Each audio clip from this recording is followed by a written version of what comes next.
السلام علیکم تماشابینان محترم. نشر نوبتی برنامه اطلاعاتی اخبار را از تلویزیون تاجیکستان مستقیما منظورتان می‌گردانیم. در استودیو اویشه ستار. 5 سپتامبر پرزیدنت جمهوری تاجیکستان پیشوای ملت محترم امامعلی رحمان با سفر کاری به ناحیه میر سعید علی همدانی تشریف آوردند. سفر کاری سرور دولت محترم امامعلی رحمان در ناحیه همدانی با افتتاح راه ماشینگرد بین دهه‌های فیض‌آباد و تگناب تا مرکز ناحیه آغاز گردید. 5 سپتامبر پرزیدنت جمهوری تاجیکستان پیشوای ملت محترم امامعلی رحمان با سفر کاری به ناحیه میر سعید علی همدانی تشریف آوردند. سفر کاری سرور دولت محترم امامعلی رحمان در ناحیه همدانی با افتتاح راه ماشینگرد بین دهه‌های فیض‌آباد و تگناب تا مرکز ناحیه آغاز گردید. در مراسم افتتاح راه دارای اهمیت محلی اطلاع دادند که درازی آن 14.5 کیلومتر را در بر گرفته دهه‌های فیض‌آباد و تگناب دهات دشت گلها، انجیرکان، سفیداب، کودره و سفر گدای دهات پنجرود، دهه باغ دهات قهرمان و شهرک ناحیه را با هم می‌پیوندد. سفر کاری پیشوای معظم ملت به جای که نباشد فیض و برکت زیاد می‌آورد. برای همین من بار دیگر مینادوری خیش رو و مینادوری تمام ساکنان دهه فیض‌آباد و عموما جماعت دهات دشتگل را با اساسگذار صلح و وحدت ملی پیشوای معظم ملت محترم امامعلی رحمان میرسانم که برای مردم چنین یک فضای مساعد را فراهم آوردند که تنج آرام زندگی کار فعالیت و کنند و با کارهای سازندگی آبادانی کمر همت بندند. همین کندگی بدین همینجا برایون 15-16 کیلومتر در بین 30 تا 40 مینوت هم میرفتیم. ولی شگرانه هم 15-20 مینوت در رایون به همینجا را میبینید خیلی رختون دیده سنش خیلی. همین راه خیلی جزیره رشتگی بود که تکنیکا رفتن نمیتونستن. در زمستان هم به همینجا قطعی ماشین استبرگرم به همین 16 کیلومتر را نمیرفت. کارهای ساختمانی در این مسیر از اولهای ماه می سال روان از طرف صاحبکاران وطنی با جلب اهالی آغاز گردیده با خرج 27.5 میلیون سومانی انجام داده شده است. پانوی راه که به کاتگوری پنجم راهداری شامل می باشد 6 متر را تشکیل داده با قفسه 8 سانتی متر منفرش کرده شده است. این راه اساساً سالهای 60 عصر گذشته بنیاد یافته، سالهای اخیر تعمیر طلب شده بود. وضع ناخوب راه حرکت نقلیات بارکش و مسافربر را مشکل می گردانید. اکنون در دایره چرابینی ها بخشیده به جشن 35 سالگی استقلال دولتی جمهوری تاجیکستان و دستور سپارش های سرور دولت محترم امامعلی رحمان راه مذکور در مدت کوتاه و موافق به طلبات زمانی معاصر نوسازی شد. تعمیر و نوسازی راه ماشینگرد بین دهه‌های فیض‌آباد و تگناب تا شهرک ناحیه همدانی باعث خوشحالی ساکنان گردید. تو ناحیه رفتن 1 ساعت میرفتی. روی نقص شدگی ماشین قدیم میره دیگه در پیش استکان او امونی استکان اون چپا نمیشه. حالتی بیزه بود در همین راه رفتن مشکل بود. در یک ماه یک بار تعمیر میکردیم. راه بسیار خوب شدگی حالت نقص شدگی بی‌ملول در همین راه رفت آمد میکنیم. راههای بسیار فرسوده چی بدن. امروز ما میتوانیم در همگی در 15 دقیقه همه کار ما یعنی که تو مرکز ناحیه بریم کار ما به انجام برسونیم و فکر میکنم که این تشبس‌های بنیادکارا و سازندگی از همه تشبس‌های راهبر دولت ما الهام گرفتیم، هم ساکنان محلی و هم صاحبکاران و هم جوانمردانی که در اینجا برای بنیادکاری سهم گذاشتن در راه سهم کلان دارند. پرزیدنت جمهوری تاجیکستان محترم امامعلی رحمان بنیاد راه مذکور را از جانب صاحبکاران وطنی شایسته تحسین خوانده عملی نمودن اقدام‌های سازندگی را نشانه بلند محبت و صداقت ساکنان به ملت و دولت نامیدند. انای کاری کردگیتون نشان ثواب کاری ثواب خیر نه حج میره نه عمره اینا کارتون کردیم هفت پشتتون قضی ثواب میگیرید هزارها میگذره 10 سالا همینجا راقتی دعای نیک میکنه برای خودمون میکنیم برای فرزندامون همخنه بله تاجیکستان از ما شما همین خانه و در هر یک کس آباد باشد تازه آزاده باشد خانه زیبا داشته باشد شرایط خوبی زندگی داشته باشد آبروی دولت آبادی دولت کردیم برای خودمون میکنیم برای فرزندامون میکنیم برای نبیرامون میکنیم برای وطنمون میکنیم. یک جان تشکر همتون ده همه صاحبکارا همه تشبسکارا همه مردمی که در همینجا در آبادی بنیاد یا نمیرو پیشگذار هستند. ما یک گروه صاحبکاران اقدام گرفتیم که راههای بین دهه رو از نوسازی و تعمیر نماییم. در آینده نقشه داریم که چند راه دیگر هم از نوسازی نماییم. در دایره چرابینی‌ها با استقبال سزاوار از جشن 35 سالگی استقلال دولتی جمهوری تاجیکستان در ناحیه میر سعید علی حمدانی بنیاد و نوسازی باز ده‌ها کیلومتر راههای دارای اهمیت محلی به نقشه گرفته شده است. این تدبیر به بهتر شدن وضع اقتصادی و اجتماعی ساکنان ناحیه باعث شده مشکلات رفت و آمد مردم مخصوصاً رانندگان را برطرف خواهد کرد. 5 سپتامبر پرزیدنت جمهوری تاجیکستان پیشوای ملت محترم امامعلی رحمان در ناحیه میر سعید علی حمدانی بینای مرکز تشخیص و طبابتی و استوماتولوژی را در دهه فیض‌آباد جماعت دهات دشت گلها مورد بهره برداری قرار دادند. انشاءات نوی ساحه تندرستی به استقبال جشن 35 سالگی استقلال دولتی جمهوری تاجیکستان از جانب صاحبکار محلی عزیز عزیزوف با اصول معاصر معماری جوابگو به طلبات معیارهای استوماتولوژی ساخته شده است. 5 سپتامبر پرزیدنت جمهوری تاجیکستان پیشوای ملت محترم امامعلی رحمان در ناحیه میر سعید علی حمدانی بینای مرکز تشخیص و طبابتی و استوماتولوژی را در دهه فیض‌آباد جماعت دهات دشت گلها مورد بهره برداری قرار دادند. انشاءات نوی ساحه تندرستی با استقبال جشن 35 سالگی استقلال دولتی جمهوری تاجیکستان از جانب صاحبکار محلی عزیز عزیزوف با اصول معاصر معماری جوابگو به طلبات معیارهای استوماتولوژی با خرج 7 میلیون سومانی ساخته شده است.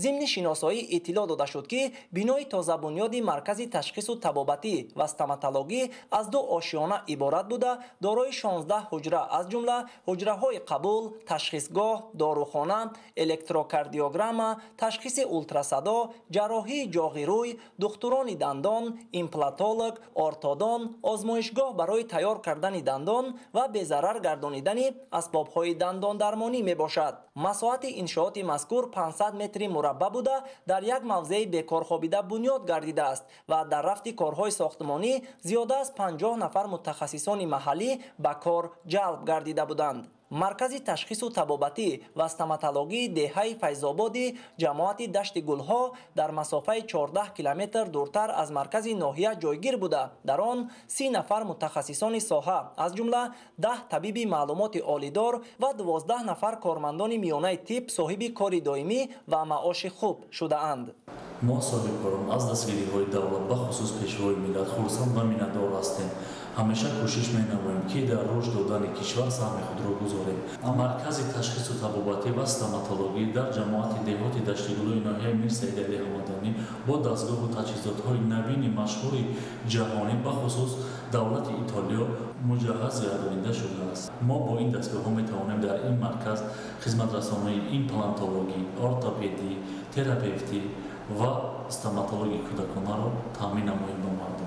تمام تشخیص طبابت‌هایی که وابسته به دندان است ما با مردم خدمت رسانی می‌کنیم. در این مرکز کارگران محلی میباشند تکمیل اختصاص‌های خود را بیرون از جمهور گذراندگی هستند و همچون طبیب به مردم خدمت می‌رسانند.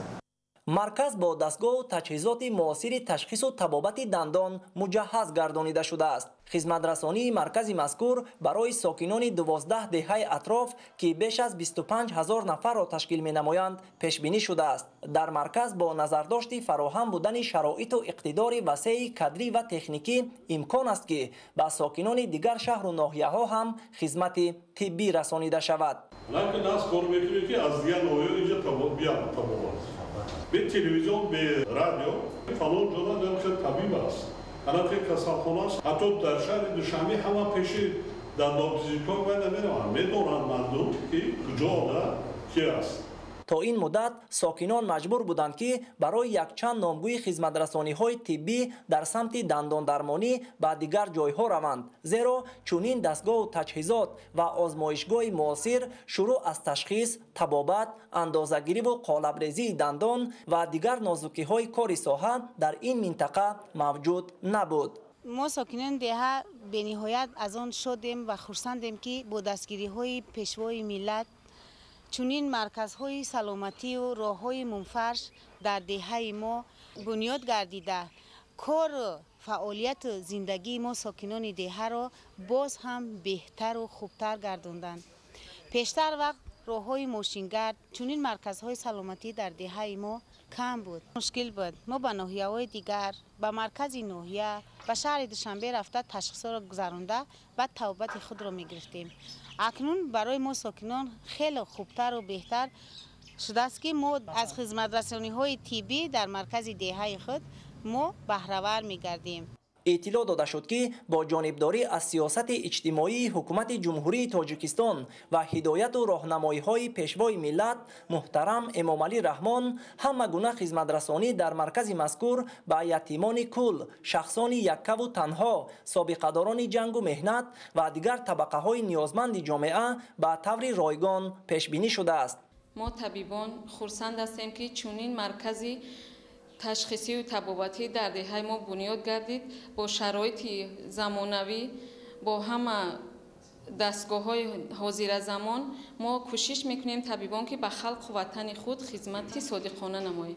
بنیاد همین مرکز تشخیص طبابتی استوماتولوژی با تامین نمودن تمام تجهیزات‌های زمانوی با ما طبیبان امکانیت می‌دهد که با مردم خدمت بلند استوماتولوژی رسانیم. بینای مرکز تشخیص و طبابتی و استوماتولوژی در دهات دشت گل‌های ناحیه میر سعید علی حمدانی با طرح زیبا و خاصی ساحه تندرستی قامت افراخته، راه ماشینگرد اطراف آن منفرش، راهروها سفالک‌پوش و با گل و بوته‌های رنگارنگ آرای یافته است. خود بینا و کوچه‌های اطراف آن چراغان کرده شده، شبانگاه نیز نمای زیبا دارد. اسماعیل صاحب نظر، اسکندر سعید، دولت فیض‌الله، اخبار. 5 سپتامبر پرزیدنت جمهوری تاجیکستان پیشوای ملت محترم امامعلی رحمان با پخش تگمه رمزی به فعالیت حوض آب صافکنی در ناحیه میر سعید علی حمدانی آغاز بخشیدند. 5 سپتامبر پرزیدنت جمهوری تاجیکستان پیشوای ملت محترم امامعلی رحمان با پخش تگمه رمزی به فعالیت حوض آب صافکنی در ناحیه میر سعید علی حمدانی آغاز بخشیدند.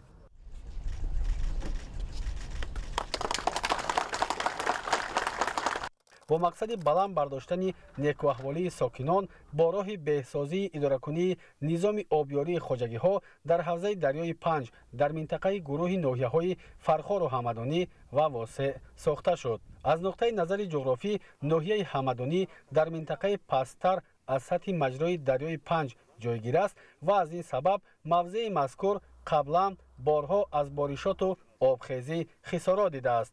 باید گفت که دریای پنج یکی از دریاهای سیرلوی این منطقه به حساب می رود و آن سرچشمه آبگیری سرجوی چوبک می باشد. مقصد اساسی لایحه آب تخشین کنی از آب‌آورها تخشین کردن لایحه‌هایی که به واسطه دریای پنج به کانال چوبک وارد کرده می شود و امین نگاه داشتن چرخ‌های آببراری دست پایگاه آبکشی ناحیه واسع و فرخار می باشد که سال‌های طولانی از کار می برآوردن. اینچنین زاکش و زبرها از لایحه تازه کرده می شود. بعدی با استفاده دادن این انشاءات خرجات‌ها کمتر می شود و چرخ‌های کاری هم سال‌های طولانی کار می کنند. همساله از دریای پنج به سرجوی چوبک به مقدار 700,000 متر مکعب جنس‌های آمیخته آب‌آور وارد گشته جوی‌های آبیاری کننده را پر می‌کند. همساله مردم با زحمت و خرج زیاد جوی و جویچه‌ها را از جنس‌های آب‌آور تازه می‌کنند. از این رو ماه ایولی سال 2020 در دایره لایحه اداره‌کنی ذخیره‌های آب در حوزه دریای پنج مسئله رفع تأسیس خطرهای احتمالی طبیعی برای اهالی به میان گذاشته شد. لایحه مذکور با تشبث حکومت جمهوری تاجیکستان در همکاری با شریکان رشد از جمله بانک آسیایی رشد تطبیق گردید. پیمانکار لایحه جمعیت سهامی کشاده تگین بوده با جلب بیش از 400 نفر مهندسان و متخصصان محلی ساختمان آبانبار آبصافکنی نوع کل در ناحیه حمدانی را با صفت بلند به اجرا رسانیدند. در دایره عملی شوی لایحه ساختمان آبانبار مستحکم کنی ساحل منطقه و اینچنین نوسازی پایگاه آبکشی انجام داده شد. کارهای ساختمانی در این انشاءات از 1 اکتبر سال 2020 آغاز گردیده تا 30 مارس سال 2023 به انجام رسانیده شد. خود آب کانال چوبک نهایت لایقش بسیار بوده با واسطه این شد سوخته ما لایقه آن تحقیق شده خود آب تازه برآمده باز کانال چوبک پیوست شده اهالی را آب تازه تامین می‌نماید. ضمن صحبت با مسئولین سروری دولت تاکید داشتند که مسئله تا شهر کولاب آب رسانیدن نیز مورد آموزش قرار داده شود زیرا اهالی شهر و اطراف آن که شماره‌شان به زیاده از 300,000 نفر میرسد از آب آشامیدنی و کشاورزی تنقیصی میکشند.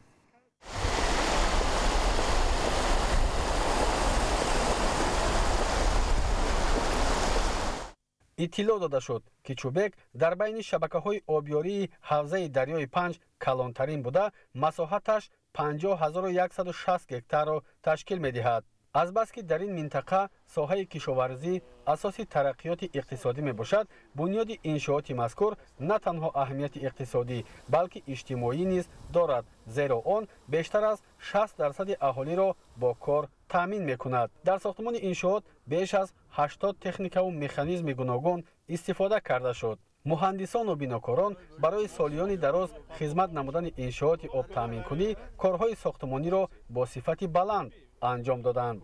در دایره لایحه همچنین دو پل ماشینگذار ساخته شده جهت با برق تامین نمودن انشاءات با مسافه زیاده از 12 کیلومتر خط انتقال برق کشیده شده دو ترانسفورماتوری تواناییشان 100 کیلوولت آمپر نصب کرده شد.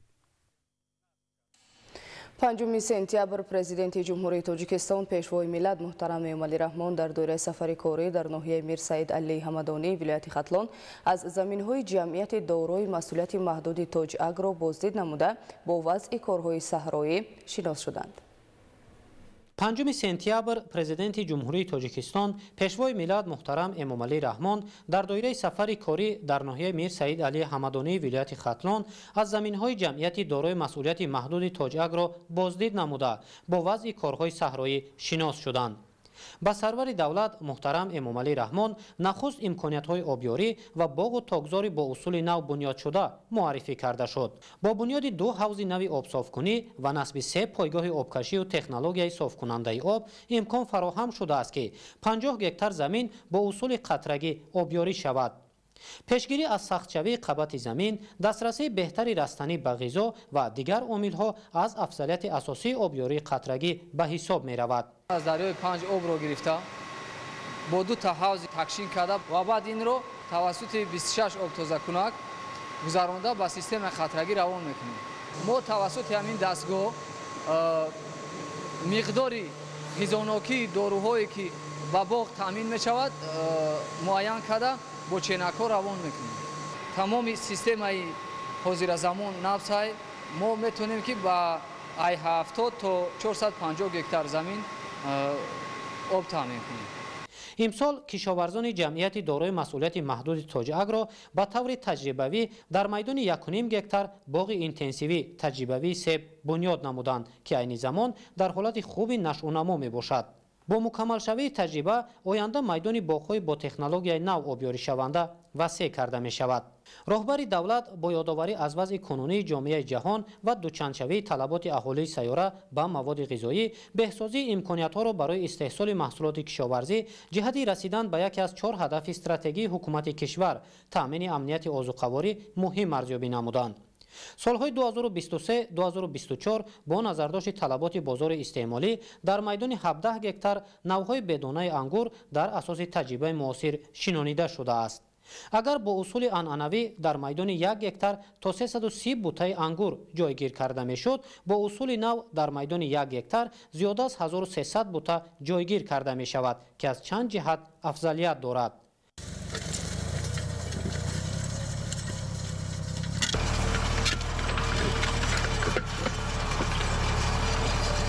15 نوع انگور بدانه خوشصفت بازارگیر جهانی از خارج وارد کرده شده بعد مطابق گردانی با اقلیم تاجیکستان در اینجا شنانیده شده است. حالا مهنتکشان جمعیتی دارای مسئولیت محدود تاج اگرو در پرورش نوهای انگور بدانه در اساس تکنولوژی معاصر پرورش یابنده تجربه پیدا کردند و آینده نقشه دارند که در وسیع نمودن میدان چنین نوهای تاگزار در کشور سهمگذار باشند. پیشوای ملت محترم امامعلی رحمان توجه خواجگیداران را به استفاده وسیع امکانیت‌های موجوده و تأمین افزایش استحصال محصولات رقابت‌پذیر صادراتی جلب نمودند. من طولی 4 سال میشود که در ساحه انگورپروری کار و فعالیت میکنم. عین زمان ما سیستم قطرگی را جاری کرده ایستاده ایم که برتری خوبی زیاد دارد که با ما دادن غذاهای مینرالی و دیگر آسان میباشد. وقتی پیش ما نمیتوانستیم که پورا انگورها را آبدهی کنیم. عین زمان با ما سیستم قطرگی خیلی کمک‌های زیاد میکند که در یک ساعت ما میتوانیم هر یک نهال را تا 7 لیتر آب دهیم. در این سال جاری باشد ما باغ‌های نو بنیاد کرده ایستادیم. برای نگاهبین و پیشرفت کار ما متخصص ما از خارج کشور آمده ایستاده است. وقتی پیش ما 6 به 5 میشنوندیم انگورها رو، عین حال باشد طریق سیستم های قطروی ما انگورها رو 3 به 2.5 میشنونیم که این به ما امکانیت میدهد که نوهای خوب شکل خوب گیرد، خوشه خوب باشد و طعم خوب داشته باشد. 1 هکتار زمین ما تقریبا 8-10 تن در سال اول میوه داده میتواند. در جمعیت دارای مسئولیت محدود تاج اگرو 150 نفر وابسته به طلبات به کارهای موسمی و دائمی جلب می شوند.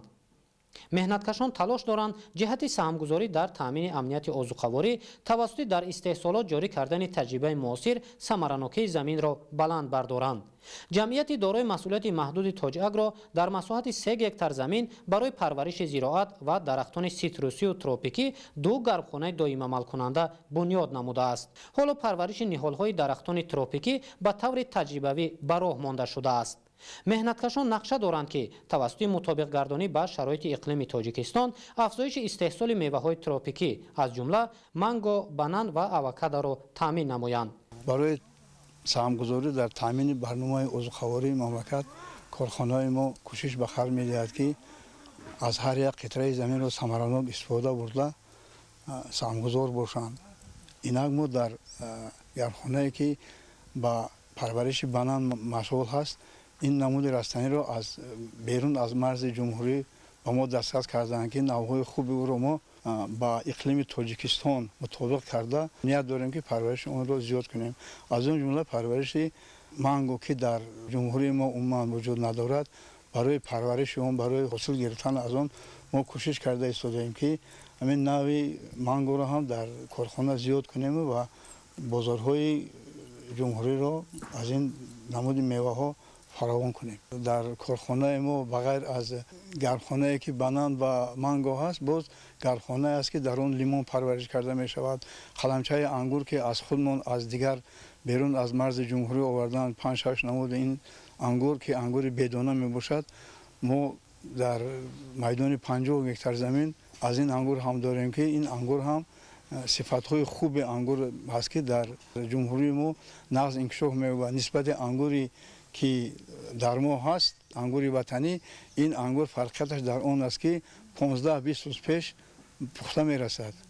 خواجگی در مجموع در اختیار خود 75 هکتار زمین کارم آبی دارد که از این 22 هکتارش را باغ میوه دهنده و 50 هکتار آن را تاگزار تشکیل می‌دهد. برای نگهداری حاصل میوه باغ و تاگزار در جمعیت دارای مسئولیت محدود تاج اگرو سردخانه با گنجایش 1000 تن محصولات بنیاد گردیده است.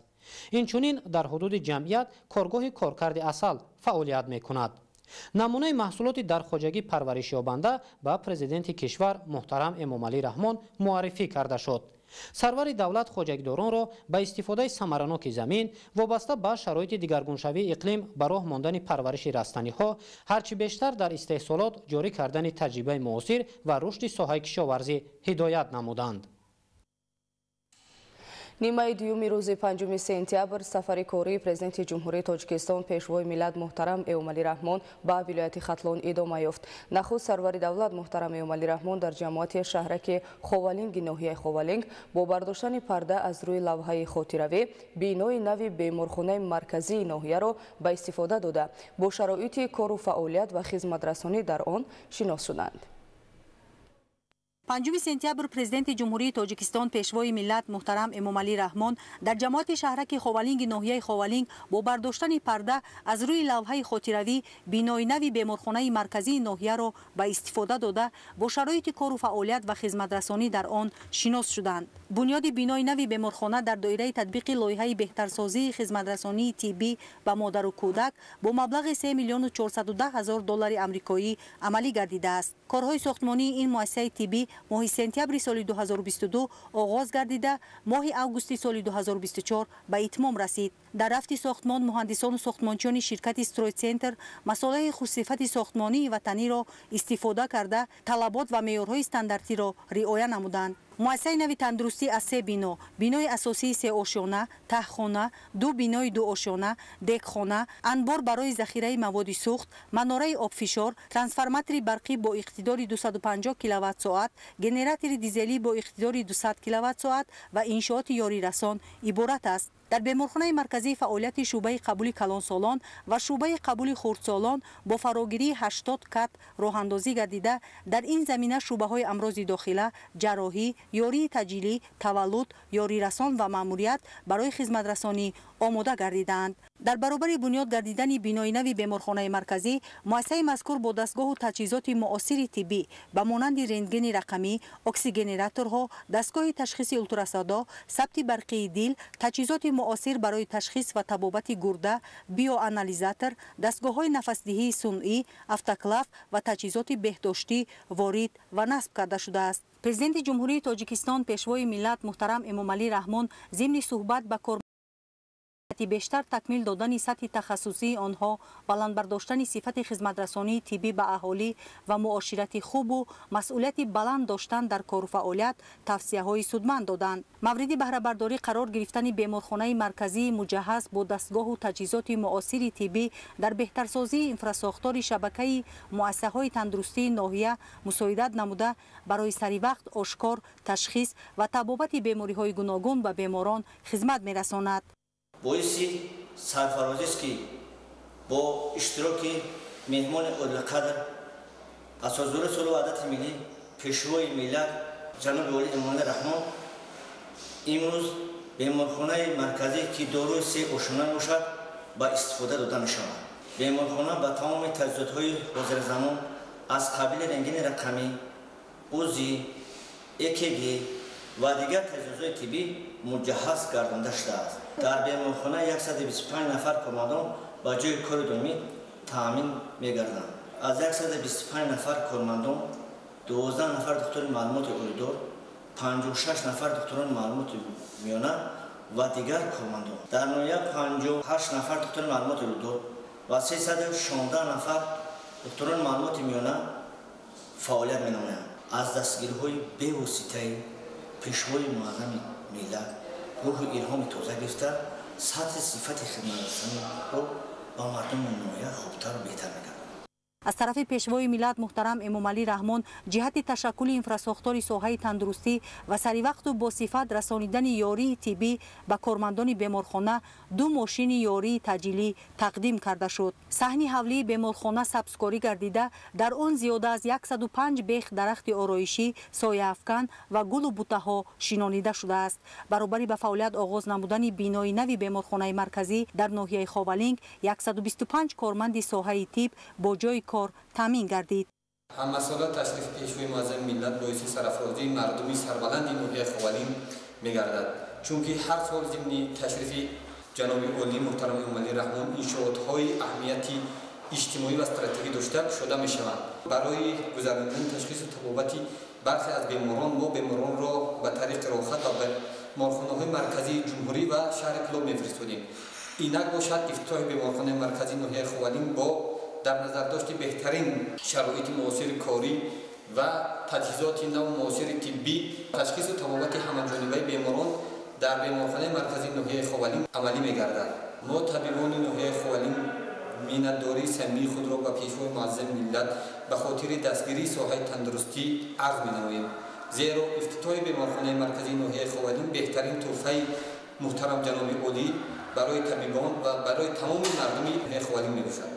متخصصان و کارمندان مؤسسه تندرستی توسط جاری نمودن استانداردهای خدمترسانی طبی برای تشخیص و طبابت می توانند استواری و دسترسی اهالی به معالجه را تامین نمایند. مورد ذکر است که در ناحیه خاولینگ 48 مؤسسه تندرستی فعالیت داشته، در آنها 374 طبیب و همشیره شفقت به 62295 نفر اهالی ناحیه خاولینگ خدمت طبی می رسانند. خاطررسان باید نمود که رشد ساحه تندرستی، تشکل انفراساختار ساحه و با در نظر داشت زیادشوی اهالی بنیاد مؤسسه‌های طبی معاصر در برابر دیگر هدف‌های معین گردیده استراتژی حفظ سالمی اهالی جمهوری تاجیکستان برای دوره تا سال 2030 عملی گردانیده می شود. این است که تنها در 6 ماه سال 2024 در جمهوری 34 مؤسسه تندرستی ساخته به استفاده داده شده، 110 مؤسسه ساحه تعمیر و تجدید گردیده است. 5 سپتامبر پرزیدنت جمهوری تاجیکستان پیشوای ملت محترم امامعلی رحمان در ناحیه خاولینگ بینوی مأموری کمیته اداره زمین و کارخانه دولتی فرعی به قیدگیری مال و ملک غیر منقول را مورد استفاده قرار دادند. بینوی نو در محله بابا یونس جماعت شهرک خاولینگ بنیاد شده، از 2 آشیانه با تخخانه، 10 حجره کاری و مجلسگاه با میز و کرسی و تجهیزات تکنیکی مجهز شده است و در آن برای کارمندان شرایط خوب کاری مهیا می باشد. در آشیانه یکم شعبه به قیدگیری و خدمترسانی، شعبه زمینسازی و حجره کاری کارمندان جایگیر شده است. در آشیانه دوم انشاءات، حجره های کاری مأموریت و کارمندان ساحه جایگیر کرده شده است. در تخانه بینای مأموری بایگانی حجت های ساحوی جایگیر کرده شده، آن با بایگانی الکترونی مرکزی پیوست می باشد. در بنا کتابخانه، میز و کرسی های با شرایط زمان مطابق، حجره های کاری برای مأموریت و کارمندان نی کمیته اداره زمین و کارخانه واحد دولتی فرعی به قیدگیری مال و ملک غیر ملکون در ناحیه خاولینگ جایگیر کرده شده است. ضمن شناسایی با طرح بنا، پیشوای ملت محترم امامعلی رحمان به صفت کارهای ساختمانی و شرایط مهیا گردیده بهای بلند دادند. ضمن صحبت با کارمندان ساحه، پیشوای ملت محترم امامعلی رحمان وابسته به تکمیل تجربه متخصصان، بلند برداشتن صفت خدمترسانی به مشتریان، دستگیری صاحبکاران محلی، استفاده وسیع واسطه‌های معاصر تکنیکی، برنامه‌های الکترونی و در مهلت‌های مقرر گردیده اجرا نمودن کارها توصیه‌های سودمند دادند. 5 سپتامبر پرزیدنت جمهوری تاجیکستان پیشوای ملت محترم امامعلی رحمان در محله میرزا ترسونزاده جماعت شهرک خاولینگ بینای مهمانخانه استراحتگاه لیاقتمندان را مورد بهره برداری قرار دادند. بینای مهمانخانه استراحتگاه لیاقتمندان با طرح و ساخت معماری معاصر ساخته شده، از 3 آشیانه عبارت می باشد. انشاءات مذکور از 54 حجره، تالار مجلس با 50 جای، تالار کامپیوتری با 50 کرسی و 30 کامپیوتر عبارت است. بینای مهمانخانه استراحتگاه لیاقتمندان از جانب صاحبکاران محلی عبدالله حسنوف و اسماعیل صدیروف با صفت بلند بنیاد گردیده است. ضمن شناسایی با بینای مهمانخانه استراحتگاه لیاقتمندان، پرزیدنت کشور محترم امامعلی رحمان با طرح و نما، صفت اجرای کارهای ساختمانی و شرایط فراهم شده برای جوانان و نورسان لیاقتمند بهای بلند دادند. در استراحتگاه خوانندگان با لیاقت امکان دارند که در برابر استراحت و فراغت با مشغولیت‌های گوناگون با اشتراک آموزگاران با تجربه مشغول شوند. در تالار استراحتگاه لیاقتمندان، پیشوای ملت محترم امامعلی رحمان با یک گروه نورسان و جوانان لیاقتمند کشور ملاقات صمیمی دایر کردند. پرزیدنت کشور وابسته به مسائل مهم ساحه معارف، دستگیری این بخش، بهترسازی صفت تعلیم و تربیت، دسترسی خوانندگان و دانشجویان به آموزش علم‌های معاصر، تکنولوژی کامپیوتری و تأمین تشکل جهانبینی آنها اندیشه‌رانی نمودند. در فراورده ملاقات با 50 نفر جوان خوش‌طالع تحفه‌های ارزنده پرزیدنت کشور محترم امامعلی رحمان تقدیم گردید.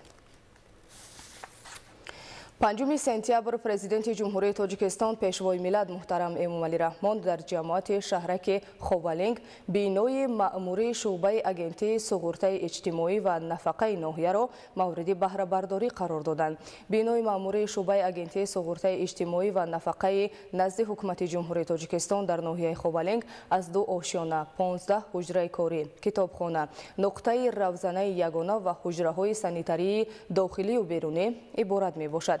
ҳангоми шиносоӣ бо бинои нави маъмурӣ президенти ҷумҳурии тоҷикистон пешвои миллат муҳтарам Эмомалӣ Раҳмон ба тарҳу намо, сифати иҷрои корҳои сохтмонӣ ва шароити фароҳам гардида баҳои баланд доданд. аснои шиносоии пешвои миллат муҳтарам Эмомалӣ Раҳмон зимни суҳбат кормандони соҳаро масъулияти баланд дар иҷрои кору хизматрасонӣ, садоқати меҳнатӣ, ҳифзи манфиатҳои миллӣ, таъмини шаффофияти корбарӣ, такмили маҳорати касбӣ ва муносибату муоширати хуби корӣ бо мардум ҳидоят намуданд. бинандагони гиромӣ, дар ҳамин ҷо нашри навбатии барномаи иттилоотии ахбор ба анҷом мерасад. хайр, саломату сарбаланд ва бо барномаҳои телевизиони Тоҷикистон бимонед.